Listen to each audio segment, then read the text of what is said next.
भोपाल से प्रस्तुत हैं प्रादेशिक समाचार। नमस्कार, समाचारों के साथ मैं जितेंद्र रघुवंशी। पहले मुख्य समाचार। प्रधानमंत्री नरेंद्र मोदी ने कहा, सरकार का प्रत्येक अंग देश में कोविड से निपटने के लिए एकजुट होकर तेजी से कर रहा है कार्य।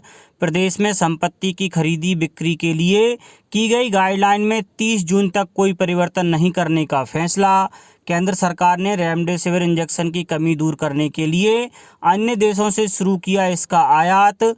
और राष्ट्रीय महिला आयोग ने गर्भवती महिलाओं को आपात स्थिति में चिकित्सा सहायता प्रदान करने के लिए व्हाट्सएप हेल्पलाइन नंबर किया शुरू। अब समाचार विस्तार से। प्रधानमंत्री नरेंद्र मोदी ने दोहराया है कि सरकार का प्रत्येक अंग देश में कोविड स्थिति से निपटने के लिए एकजुट होकर तेजी से कार्य कर रहा है। उन्होंने केंद्रीय मंत्रिमंडल से आग्रह किया कि वे अपने संबंधित क्षेत्रों में लोगों के संपर्क में रहें, उनकी सहायता करें और उनके सुझाव लें। प्रधानमंत्री ने यह सुनिश्चित करने की आवश्यकता पर बल दिया है कि स्थानीय स्तर के मुद्दों की तत्काल पहचान की जाए और उनका समाधान किया जाए।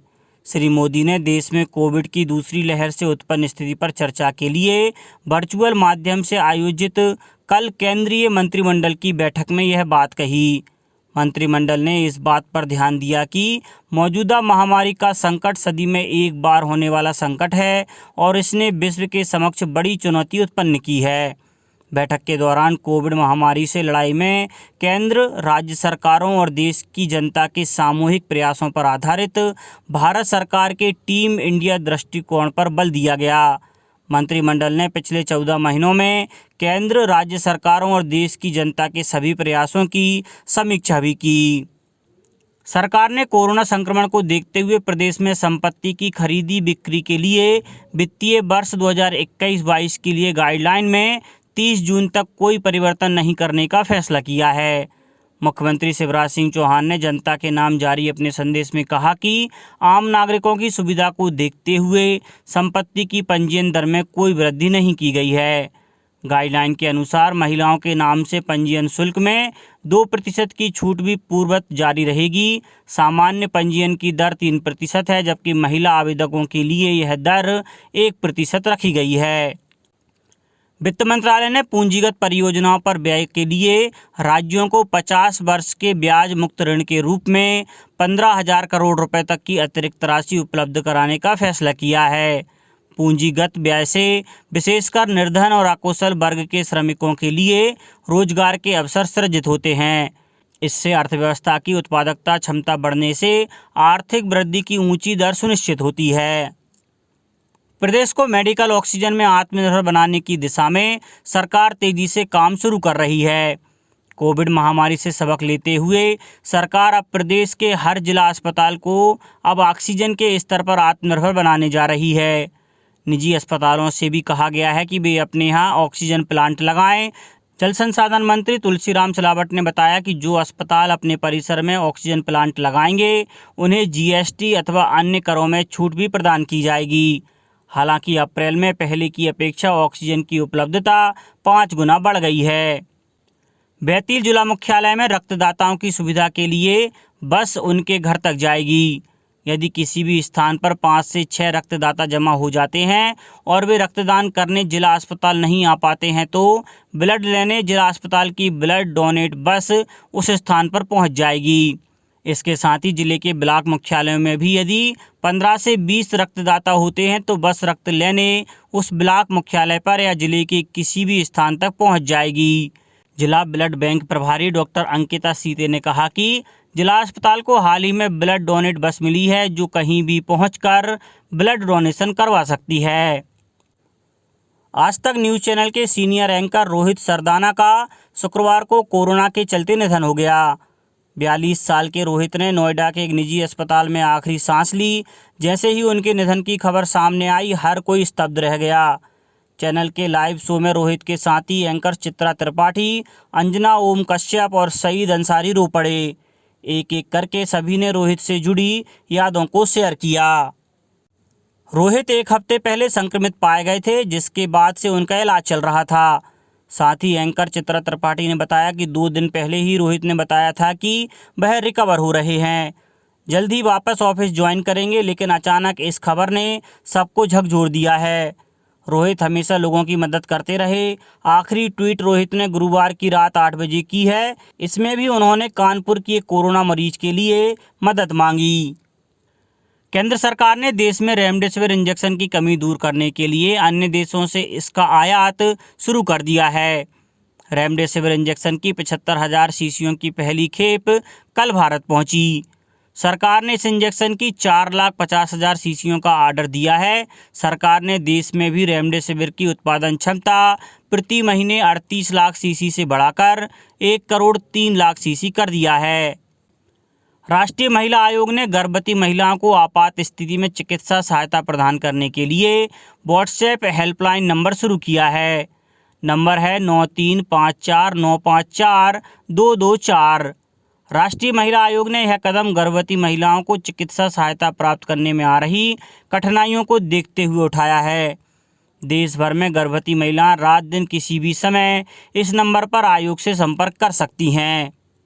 प्रदेश में कोरोना संक्रमण पर नियंत्रण के प्रयास जारी हैं। खंडवा में 7 मई तक के लिए प्रतिबंधात्मक आदेश जारी किए हैं। इस दौरान अत्यावश्यक सेवाएं देने का कार्य करने वाले कार्यालयों को छोड़कर शेष कार्यालय 10% कर्मचारियों के साथ ही संचालित किए जा सकेंगे।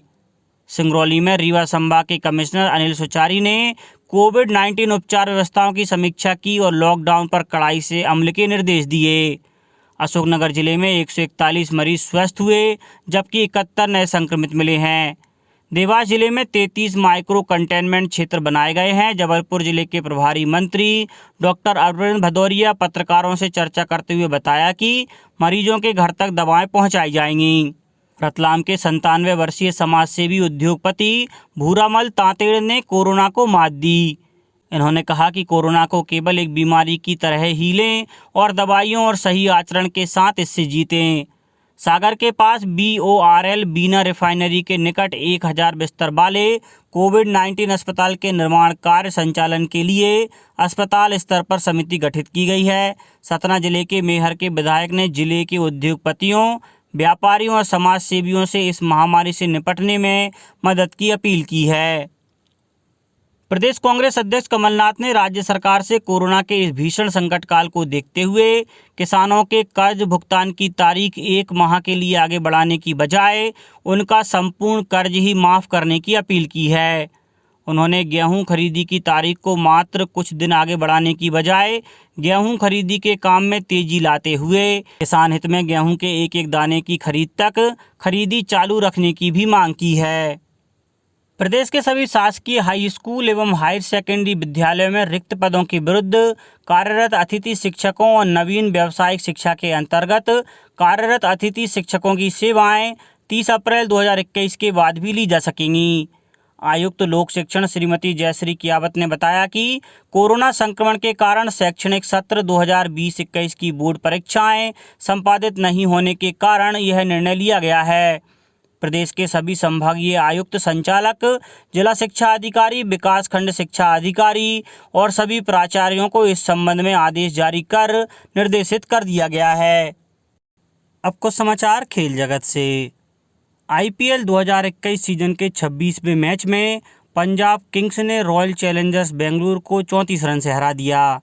यह पंजाब की बेंगलुरु पर लगातार तीसरी जीत है। इससे पहले पिछले सीजन में पंजाब ने लगातार 2 मैच में रॉयल चैलेंजर्स को शिकस्त दी थी। टॉस हारकर पहले बैटिंग करने उतरी पंजाब टीम ने 20 ओवर में 5 विकेट पर 179 रन बनाए। इसके जवाब में बेंगलुरु टीम 20 ओवर में 8 विकेट पर 145 रन ही बना सकी। इस जीत के साथ पंजाब पॉइंट टेबल में 5वें और रॉयल चैलेंजर्स तीसरे स्थान पर पहुंच गई है। पंजाब के लिए कप्तान लोकेश राहुल ने 25वीं 50 लगाई और 57 बॉल पर 91 रन बनाकर नॉट आउट रहे। वहीं सीजन का पहला मैच खेल रहे हरप्रीत बरार ने 25 रन की नाबाद पारी खेलने के बाद 3 बड़े विकेट लिए। उन्होंने विराट कोहली, ग्लेन मैक्सवेल और AB डिविलियर्स को आउट कर मैच पलट दिया। इसके अलावा रवि बिश्नोई ने भी 2 विकेट लिए। अब कुछ समाचार संक्षेप में। नागरिक उड्डयन महानिदेशालय ने अंतर्राष्ट्रीय वाणिज्यिक उड़ानों पर लगी रोक 31 मई तक बढ़ा दी है। इन उड़ानों पर बीते साल मार्च से रोक लगी हुई है। देश के विभिन्न भागों में ऑक्सीजन की मांग पूरी करने के लिए रक्षा अनुसंधान और विकास संगठन DRDO विभिन्न अस्पतालों को बड़े आकार के ऑक्सीजन सिलेंडर उपलब्ध करा रहा है। प्रत्येक सिलेंडर में 10,000 लीटर ऑक्सीजन भरी जा सकती है। प्रदेश भाजपा अध्यक्ष व खजुराहो से सांसद विष्णुदत्त शर्मा ने अपने संसदीय क्षेत्र सहित राजधानी भोपाल के कोरोना पीड़ितों के उपचार के लिए 100 ऑक्सीजन कंसंट्रेटर और 1 ऑक्सीजन प्लांट उपलब्ध कराया है। पूर्व अटॉर्नी जनरल और पद्म विभूषण से सम्मानित सोली सोराबजी का कोरोना संक्रमित होने के बाद कल निधन हो गया। 91 वर्षीय सोली सोराबजी विधि क्षेत्र के कई प्रतिष्ठित राष्ट्रीय और अंतर्राष्ट्रीय संगठनों में महत्वपूर्ण पदों पर रहे। चिकित्सा स्वास्थ्य मंत्री कल 1 दिवसीय दौरे पर सीहोर पहुंचे। उन्होंने जिले के विधायकों से कोविड महामारी को लेकर चर्चा की। रायसेन जिले में बिना जरूरी काम के बेवजह घूमने वाले लोगों को महामाया चौक पर बनाई गई खुली जेल में 3 घंटों के लिए रखा जा रहा है। और नगरीय विकास एवं आवास मंत्री भूपेंद्र सिंह ने बताया है कि अभी तक 52 जिलों में 1,33,090 मेडिकल किट वितरित की जा चुकी हैं। अंत में मुख्य समाचार एक बार फिर। प्रधानमंत्री नरेंद्र मोदी ने कहा, सरकार का प्रत्येक अंग देश में कोविड से निपटने के लिए एकजुट होकर तेजी से कर रहा है कार्य। प्रदेश में संपत्ति की खरीदी बिक्री के लिए गाइडलाइन में 30 जून तक कोई परिवर्तन नहीं करने का फैसला। केंद्र सरकार ने रेमडेसिविर इंजेक्शन की कमी दूर करने के लिए अन्य देशों से शुरू किया इसका आयात। और राष्ट्रीय महिला आयोग ने गर्भवती महिलाओं को आपात स्थिति में चिकित्सा सहायता प्रदान करने के लिए व्हाट्सएप हेल्पलाइन नंबर किया शुरू। इस बुलेटिन में इतना ही। घर पर रहिए, सुरक्षित रहिए और सुनते रहिए प्रादेशिक समाचार। नमस्कार।